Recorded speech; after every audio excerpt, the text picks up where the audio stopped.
ఏం పేరక్క? నా పేరు దేవి అమ్మ. ఎంతమంది పిల్లలు? ఏం కథ? ఇద్దరు పిల్లలు నాకు. ఇద్దరు పిల్లలు. ఉమెన్స్ డే స్పెషల్ ఏం చేసుకున్నావు? ఏం తిన్నావు? ఏం కథ? ఈ రోజైతే పొద్దున్నే వచ్చినమ్మా. ఇంట్లో మామూలుగా ఇంకా అంతే.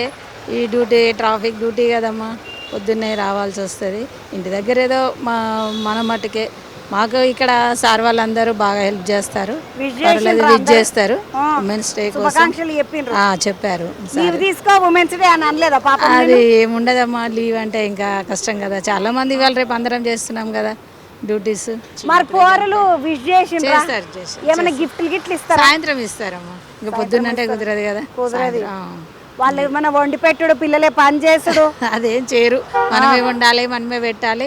కాకపోతే women's day, happy women's day అమ్మా అని చెప్తారు. మా స్టాఫ్ కూడా అందరూ చెప్తారు.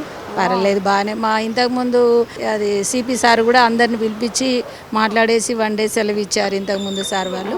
మరి ఇంక ఇప్పుడైతే మాది ప్రోగ్రామ్ కాలేదు. అయితే సార్ కూడా, పెద్ద సార్ కూడా చేస్తారమ్మా. అది పోయిన కిందకి ఏమి ఇచ్చిండ్రు అక్క నీకు? శారీ తెచ్చారు. శారీ తెచ్చిన ఉమెన్స్ డేకి అక్కకు చీర తీసుకొచ్చిరా. ఈ అక్కనేమో పోలీస్ డ్రెస్ వేసుకుంటుంది. అక్క ఇంటికాడ మంచి చీర కట్టుకో ఈ రోజు కూడా కట్టుకుంటాం. అక్క బాగున్నావా? ఓ దుగుణము ఇది మంచిగా. మా షాపే, వేరే దాంట్లో పని చేస్తాను నేను. వేరే దాంట్లో పని చేస్తాం. అరే అక్క పూల్ గిల్ అన్ని రెడీ పెట్టుకున్నావు. Women's day for you also. అబ్బో, గాడ్ బ్లెస్ యూ. అబ్బా అక్క, నేను ఒక ముచ్చట అడుగుతా. చెప్పండి. ఎట్లా చేసుకుంటున్నావు ఉమెన్స్ డే? ఏం కథ? చాలా హ్యాపీగా ఉంటుంది. మై పేరెంట్స్ కూడా ఇచ్చారు కాబట్టి మంచి లైవ్ షో. అసలు మీరు వస్తారని మాకు సర్ప్రైజ్. అరే ఈ గల్లీలకి చూస్తుంటే ఈ అక్కని చూసినా. ఏం పేరక్క? మమత. మమతమ్మ. పిల్లల?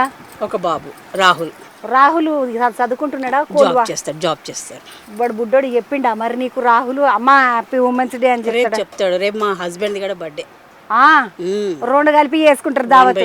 ఇప్పుడన్నా ఇప్పుడు పోరలు ఉమెన్స్ డే కదమ్మా, నీకు వండి పెట్టుడు ఏమన్నా చేస్తాడా రాహుల్?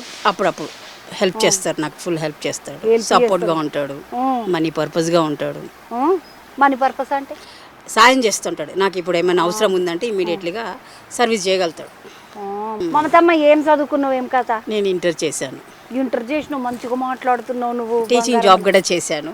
చేసి మళ్ళీ దుకాణం పెట్టుకున్నావు ఏమిటికి? వేరే షాప్ ఇది. నేను కొంచెం హెల్త్ పర్పస్ బాగాలేదు, అందుకనేసి ఇంకా ఇక్కడ చేస్తాను. ఈడ పని చేస్తున్నావు, ఎట్లా అనిపిస్తుంది? మంచిగా అనిపిస్తుంది. నిమ్మలంగా నీ పని అంత హానెస్ట్ గా చేయాలి ఇక్కడ. ఆయన వేరే అతను మనకు డబ్బులు ఇస్తున్నాడు, ఆయనకి డెడికేటెడ్ గా మన లెక్కలు ఆయనకి చెప్పేస్తే పని అయిపోతుంది అంతే.